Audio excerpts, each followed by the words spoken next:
Yo, what's up guys? It's Noah here, and in today's video, we're going to be taking a first look at the Week 3 slate on Draftkings, talk through position by position, kind of give you guys my early thoughts on this slate, what I do like taking a first look on Tuesday. That's when I'm recording this video. We obviously still have, like 5 more days until the main slate starts, so nothing is set in stone here. These are just kind of some early thoughts on the slate. We're going to have to keep an eye on, injury reports throughout the week. There's a lot of questionable tags, as you can see already. A lot of guys are questionable this week, so I'll just kind of give you my brief thoughts on the slate, position by position, and we will build out a first look lineup as we do go. Talk through like some correlated stacks that I like, looking at some quarterback, wide receiver stacks, and trying to build out kind of a correlated GPP lineup. Now, before we get started, as always, if you guys do enjoy these DFS videos and if they do help you out, make sure you hit that like button down below. Make sure you guys hit that subscribe button if you have not yet. Also, if you're new to the channel and you've never heard of PrizePicks before, we are sponsored with PrizePicks. And if you guys want to check out PrizePicks, you can sign up, use my promo code NOAH. You will get your first deposit matched up to $100 when you sign up for PrizePicks with my promo code. And if you've never heard of PrizePicks, they are a player prop site. Very simple, very easy to use. You're just picking more or less on a player's projection. It is as simple as that. They have a lot of sports, a lot of different markets that PrizePicks offers. Obviously, for this video, though, we're going to look at NFL, and you can already see a lot of the NFL props they already have posted for Sunday's games. They even have some stuff up for Monday Night Football. They have some stuff up for Thursday Night Football. So take a look at their props, see if there's anything that stands out to you. Obviously, with it being Tuesday, there's not a ton on the board right now, but you take a look at the board like Saturday night, Sunday morning, there will be a ton of props just from all different games, different props in every different category. So again, guys, if you're new to PrizePicks, sign up, use that promo code NOAH, and you will get your first deposit matched up to $100. But let's start through the Week 3 slate, guys. What I'm kind of liking, we'll start off at the quarterback position. And looking at quarterback this week, you got your typical guys at the top: Patrick Mahomes, Josh Allen, Lamar Jackson. Lamar Jackson listed as questionable, or kind of early on in the week, but I think he's fine. Like, I don't think there's any worry about Lamar missing this week. You got Justin Herbert, Justin Fields.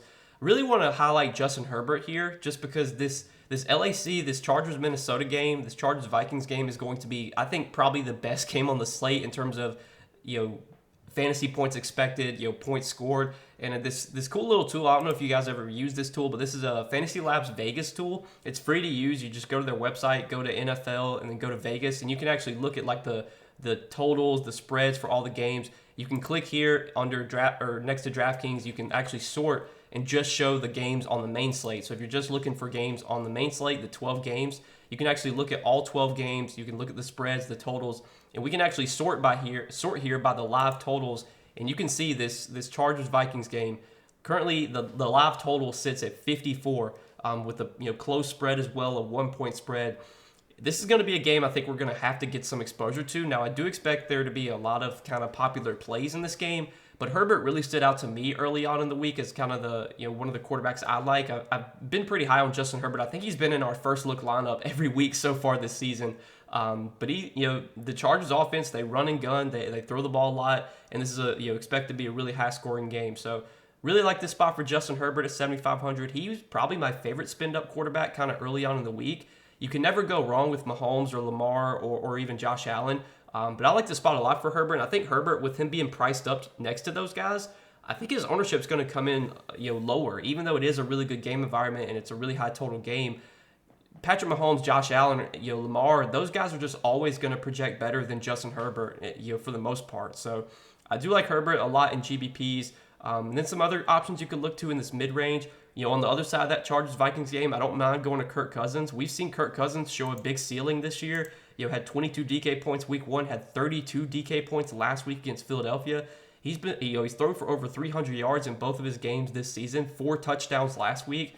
He doesn't really offer any rushing upside, but Kirk Cousins can go out there and throw for 300-plus yards, multiple touchdowns any week. And in a good matchup, fast-paced, high-scoring game, I think Kirk Cousins looks very solid there at 6,900. Pretty good spot for Trevor Lawrence against Houston. Trevor Lawrence and the Jaguars were really, really disappointing last week, but I feel like this is a nice bounce-back spot for them against Houston. Dak Prescott gets a good matchup against Arizona. I like that spot quite a lot for Dak. Do worry about Dallas not really having to to force it through the air here. Like, I could definitely see Dallas getting up to a big early lead in that game, and then Prescott doesn't really have to throw the ball a ton. But if Arizona can keep that game close and Dallas is forced to keep their foot on the gas pedal, I think there's a lot of upside for Dak Prescott at 6,600. Then you got some other options. Like, I think it's a good spot for Deshaun Watson. Tennessee's a team you really can beat through the air. They're very vulnerable through the air. They're tough to run on, but you can beat Tennessee through the air. I don't mind the spot for Watson as a tournament play. Even like Geno Smith at home against the Panthers, I think is okay. Sam Howell has been solid for fantasy so far this season. He's a guy that has rushing upside, still really cheap. Matchup against Buffalo, I don't love, but I think Buffalo's going to put up points here. That means, Sam Howell, this Commanders team, they're going to be forced to throw. They're probably going to be playing from behind. So I could see going to Sam Howell in tournaments as a cheap option. But that's kind of a quick overview of quarterback. Really, I think quarterback this week, a lot of strong plays at the top and in the mid-range. Justin Herbert, though, was the guy that really stood out to me at first look. Like the spot a lot for him against Minnesota. Love that game environment as well. So let's start off with Justin Herbert as our first look quarterback this week. And let's start there. We'll kind of build out some stacks as we go. But now talking about the running back position, this is where I think we're going to have some value this week. There's a lot of injuries to running backs at the top. Austin Eckler did not play last week. Don't really have any update yet on his status. Seems like he's probably trending towards not playing this week either. So we could be without Austin Eckler. Nick Chubb got injured in Monday night's game. You hate to see that injury for Chubb. It was a brutal injury. He's obviously done for the season, so he'll be out this week. Since these salaries came out before the Monday Night Football game, the pricing has not really adjusted for that Chubb injury. So we're going to talk about some value that opens up at running back there. But you got Tony Pollard, who I think is going to be pretty much a guy you can play almost every single week. Usage is great. Opportunities great. Game script should favor Pollard here. You would think the Cowboys will be playing with the lead in the spot. So, they should be feeding Pollard like they did last week. He got 32 touches last week.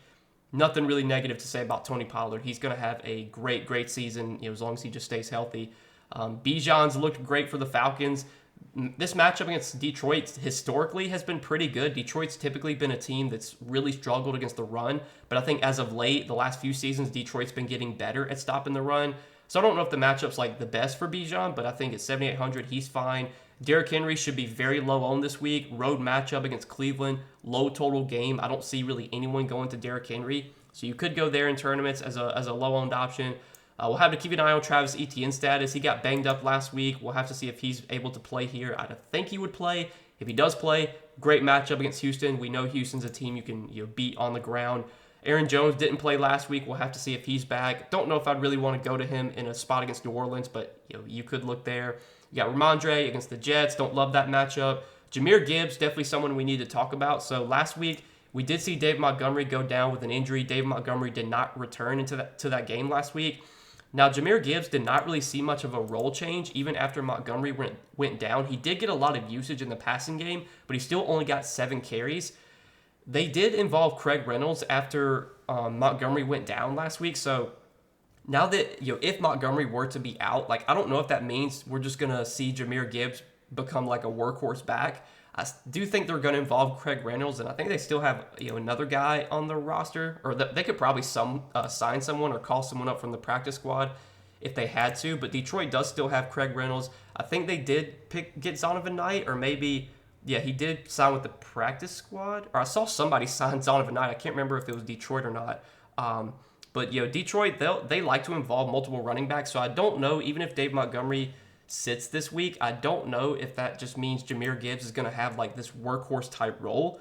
But if he does, Jahmyr Gibbs would be a great play at 6,600. I mean, he's a very explosive running back. He's been very efficient with his touches so far this season. If you told me Jahmyr Gibbs was going to get 12, 13, 14 carries and 6, 7 targets, I think at 6,600 he would be one of the best plays on the slate. But that's just kind of, we'll just have to wait and see in terms of information.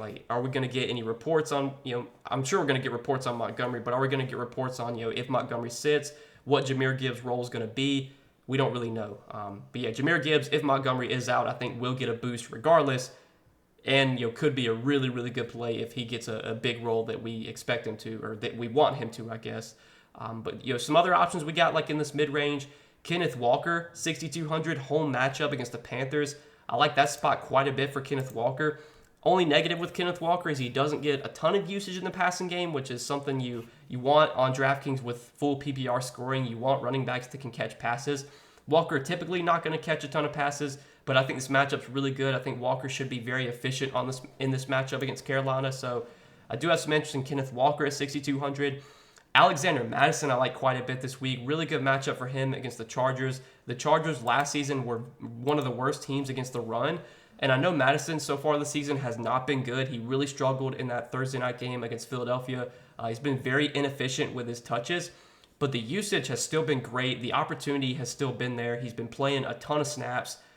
I think at 5,800, Alexander Mattison looks really interesting for GBPs. Like, I don't know if he's going to get a ton of ownership. I think there's going to be guys that are more expensive that probably project better. Like, I think Kenneth Walker's going to project better. If Montgomery's out, I think Jahmyr Gibbs will project better. And then we got guys cheaper than Mattison that I think are going to project better as well that we'll talk about in a second. So Mattison is someone that I like quite a bit in GBPs, and he correlates with our Justin Herbert play because we're going to be looking to stack up Justin Herbert with some of his wide receivers, and we're going to want to run it back with someone on the other side of that game. And Madison's the guy that I like at kind of first look at 5,800. I do expect his ownership to be somewhat low this week. Maybe I'm wrong, and maybe he will get some ownership because it's a good spot, high total game. But Mattison has just been so bad so far this season that I think people are kind of just done playing him. And if that's going to be the case, this is a week that I definitely want to be on Mattison in a good matchup and in a good game environment. So like him quite a bit. We'll talk about some other pieces in that game that I like when we get to the wide receiver position.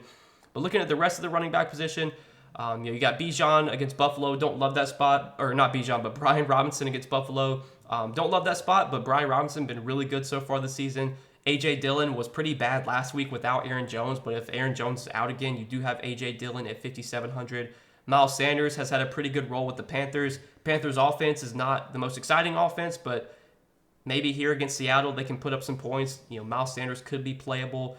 Jamal Williams, a little revenge game against Green Bay. He did get injured, though, in Monday night's game, so we'll have to see if he's able to play come Sunday. If he doesn't, that could give us even more value at running back. But some of these cheap running backs I really like. So you got Zach Moss, who had a great role week 1 against Houston. Obviously, that was a very good matchup. This matchup against Baltimore, not nearly as good. But if you look at the snaps last week, Zach Moss played literally almost like every single snap. I want to pull up the Colts snaps from last week. So, yeah, Zach Moss played 98% of the snaps. Literally no other running back even got on the field. Like, that is just absurd usage. Like, I don't know if we can expect that every week for Zach Moss, but man, the Colts played him almost every single snap last week. He got 22 touches. If you're telling me we're going to get even 90% of the snaps from Zach Moss and 20-plus touches, like, how do you not consider this guy at 5,500? He doesn't, like, in this matchup, I don't think he's going to be super efficient, but the volume should be there. The playing time was there right out of the gate when he came back from injury. So, man, Zach Moss at 5,500, I like quite a bit at running back. We're going to plug him in as our RB2, but I do want to talk about some other running back plays because there's a couple other running backs that really stand out. If Austin Eckler does not return this week, you have Josh Kelly at 5,400. Josh Kelly was a very chalky play last week, was a big bust. Only had 13 carries for 39 yards, had just 3.9 DraftKings points. He was targeted just once, didn't catch that target.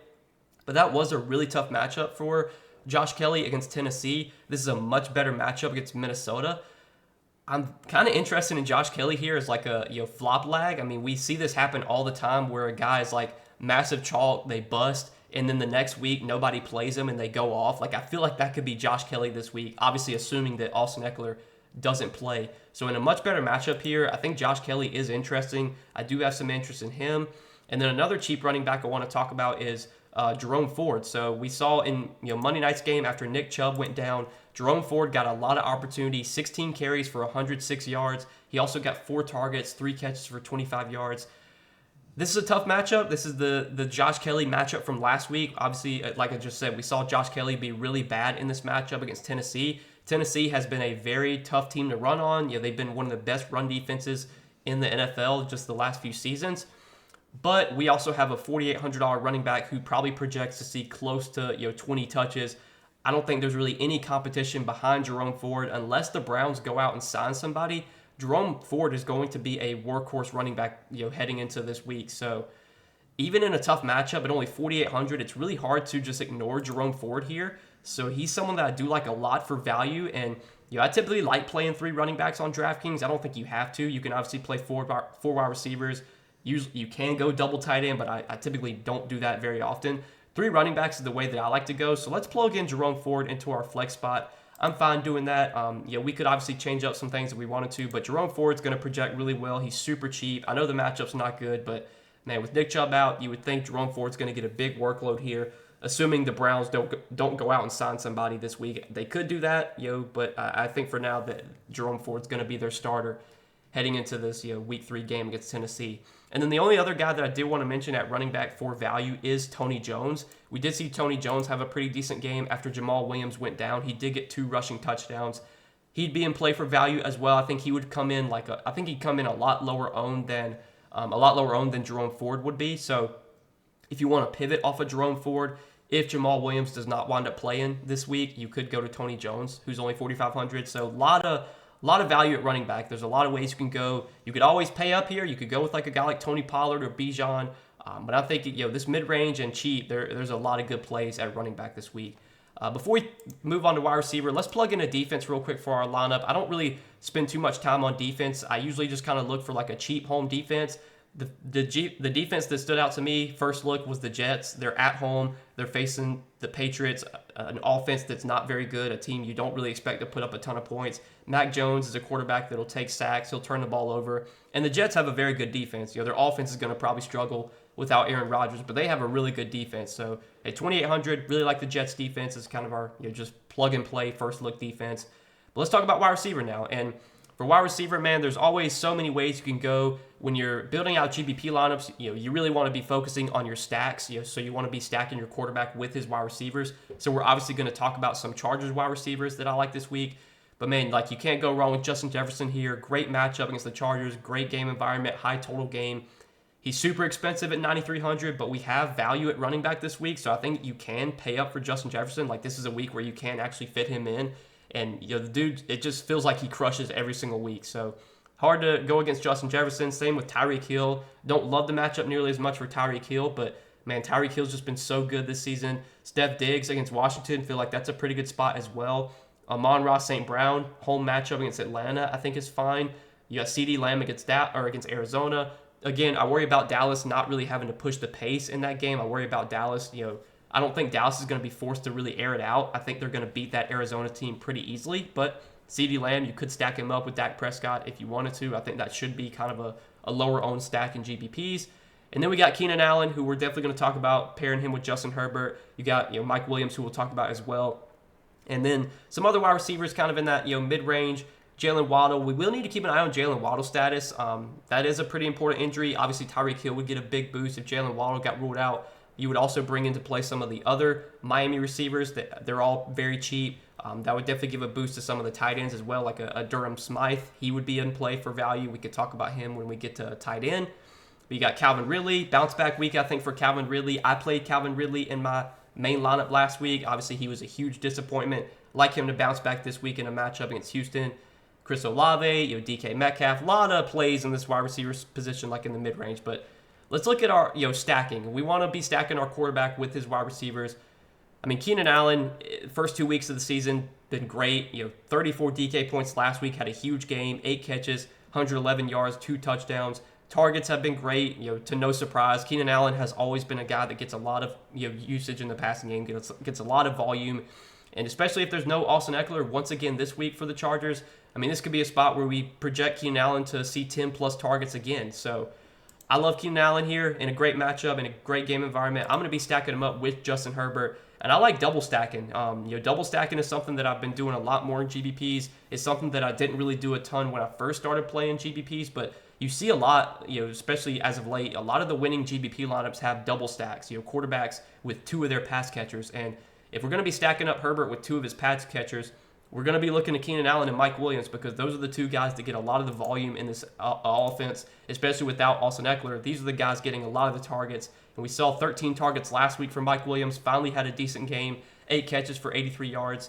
Didn't find the end zone, but he's going to find the end zone at some point this season. It could come this week, and he's going to get the volume on a weekly basis. The matchup here is great. Game environment's great. The $6K price tag is not super expensive. for Mike Williams here. So I'm loving Justin Herbert double stack with Keenan Allen and Mike Williams, and then run it back with anyone on the Minnesota side you want. You could go Justin Jefferson, you could go Alexander Mattison, you could go T.J. Hockenson. I like Mattison just because he's cheaper, and I think he's going to be lower owned, but can't go wrong with Justin Jefferson either because we talked about how good he's been this season, and I think it's a good matchup for him as well. So we've got kind of our stack built now. We got Justin Herbert double stack with Keenan Allen and Mike Williams, run back with Alexander Mattison, and then we got Zach Moss, Jerome Ford, and the Jets defense. Let's try and fill out these last two spots real quickly though. So for wide receiver, there's a lot of ways we could go with these this spot, this final wide receiver spot. Kind of depends on where we go at tight end. Like if we pay up at tight end, we're probably going to have to play a cheaper wide receiver. If we find a cheap tight end we could play, then we probably we'd be able to pay up for a more expensive wide receiver. I typically like to go cheap at tight end, and there are some cheap tight ends that I think are in play this week. Like the one guy that really stood out for cheap was Durham Smythe. He's been playing like almost every single snap for the Dolphins. I think he actually did play like every single snap in week 1. I don't know how many snaps he played last week. Let me see. So in week 1, Durham Smythe played 100% of the snaps, and in week 2, he played 97% of the snaps.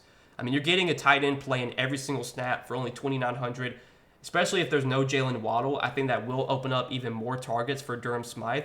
So if we were going to pay down at tight end here, I think Smythe would be the guy that I would plug in there just kind of for cheap. But I like paying up at tight end. I think paying up at tight end this week is going to be more contrarian. I think you're going to see a lot of Bills this week are going to go cheap at running back and then pay up at wide receiver, which obviously there's nothing wrong with that.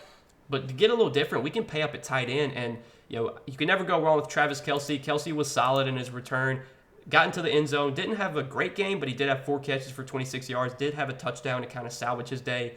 I would expect a better game from Travis Kelce this week. He's been the fantasy tight end 1 for the last 5 seasons. The dude just crushes every week. You can never go wrong with Kelce. Hockenson, great matchup, great game environment. Can't go wrong with Hockenson either.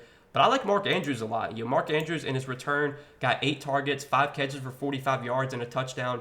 If there's anyone that can outscore Travis Kelce on a weekly basis, it's Mark Andrews. Like, we know Mark Andrews is going to be heavily involved in this Ravens offense, even though he does have some more competition for targets this season with Odell Beckham, with Zay Flowers. Odell Beckham, we'll have to see if he plays because he's injured as well. But we know that Mark Andrews is going to consistently get the volume here. 7, 8 targets feels like something that he's going to see on a weekly basis. The matchup against the Colts, I think, is fine. I don't think the Colts have been like the best tight end defense over the last few seasons. So I like Mark Andrews quite a bit at 6K, and that this Mark Andrews play correlates with our Zach Moss play. So now we have a correlated mini stack of Mark Andrews and Zach Moss. Now, because we did pay up at tight end, that is going to force us to play a cheap wide receiver. If you wanted to take out Mark Andrews and play like a Durham Smythe for cheap, especially if Jalen Waddle gets ruled out this week, I would like Smythe a lot. That would allow you to pay up at wide receiver, play like a Chris Olave or DK Metcalf. But I like paying up at tight end, going with Mark Andrews, correlating that play with Zach Moss. Now we're forced to play a cheap wide receiver, but there are some cheap wide receivers I do like this week. The guy that really stood out to me that was this cheap, you could go to KJ Osborne and just keep the game stat going. Keep that Chargers Minnesota game stat going. I typically don't like to play that many players from one game, but again, this game has a 54 total, as we talked about at the beginning of the video. Like, this game could wind up being a true shootout, and you could see 4, 5, 6 players from this game all do really well. So if you wanted to play KJ Osborne in that last spot, you could. He's only 4K. He's had a pretty good role so far this season, even though he does have some more competition for targets with Jordan Addison emerging for this Minnesota team. Osborne has still been playing a lot of snaps. Saw 6 targets week 1, 6 targets last week.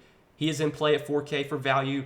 Adam Thielen, though, is a guy that I like a lot for value. He saw 9 targets in their Monday night game against the Saints, 7 catches for 54 yards and a touchdown. Thielen really struggled week 1, but the Panthers' offense as a whole just really struggled in that game against Atlanta. They really weren't able to put up any points. They weren't able to move the ball down the field. They looked a little bit better in that game against the Saints. I think this is probably the best matchup they've had so far this season, going up against Seattle. And this Carolina team, they're not very good, so they're going to be playing from behind a lot of weeks, pretty much every week. They're going to be forced to throw, and if Bryce Young's forced to drop back 35 times, if he's forced to throw the ball 30, 35 times, that should result in a good amount of targets for Adam Thielen. Like, I think Adam Thielen is the wide receiver 1 for Carolina, even though last week, he didn't play the most snaps. He did see the most targets. He did still play 87% of the snaps. He did play 88% of the snaps in week 1. Like, the usage in terms of playing time has still been good for Adam Thielen. The only concern is just, can this Carolina offense do something? Like, this Carolina offense is bad. They're not going to put up a lot of points. I would honestly almost willing to say that by the end of the season, in terms of most points scored by offenses, Carolina's going to be bottom of the league. They might be dead last in terms of points scored by their offense. This team's not going to be good, but Adam Thielen's going to be out there for close to 90% of the snaps in a game where you would think Carolina's going to be forced to throw again. I like Adam Thielen a lot for value at wide receiver. I think we can plug him in here into our final spot. If you wanted to play someone else there, you could play KJ Osborne. You could place like a Tank Dell, who's been kind of emerging, had a good week last week. You could go there. But I like this, guys. This is our first look lineup for week 2. Quarterback, double stack. We got Justin Herbert, double stack with Keenan Allen and Mike Williams. Run back with Alexander Mattison. Then we have a correlated mini stack of Zach Moss and Mark Andrews. Adam Thielen, one off. Jerome Ford, one off. And the Jets defense. So it's kind of what I'm liking for our first look lineup here for week 3, I should say. I think I said week 2 earlier. For week 3 this week.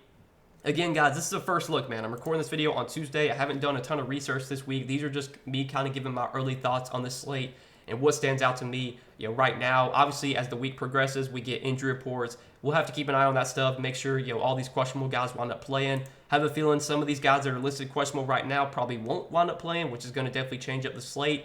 But I tried to break down, the injuries as best I could, kind of at first look. But again, guys, hope you enjoyed this video. Appreciate you watching as always. Make sure you guys hit that like button down below if you enjoyed. Hit that subscribe button if you have not yet. And be sure to go check out the sponsor, PrizePicks. We are partnered with PrizePicks, guys. You can sign up for PrizePicks. You can use my promo code NOAH over there. Get your first deposit matched up to $100 when you sign up for PrizePicks with my promo code. Be sure to check them out if you guys have not yet. But good luck this week as always, guys. Appreciate you watching the video, supporting the content. Hope you guys all win some money this week, and we'll see you in the next video.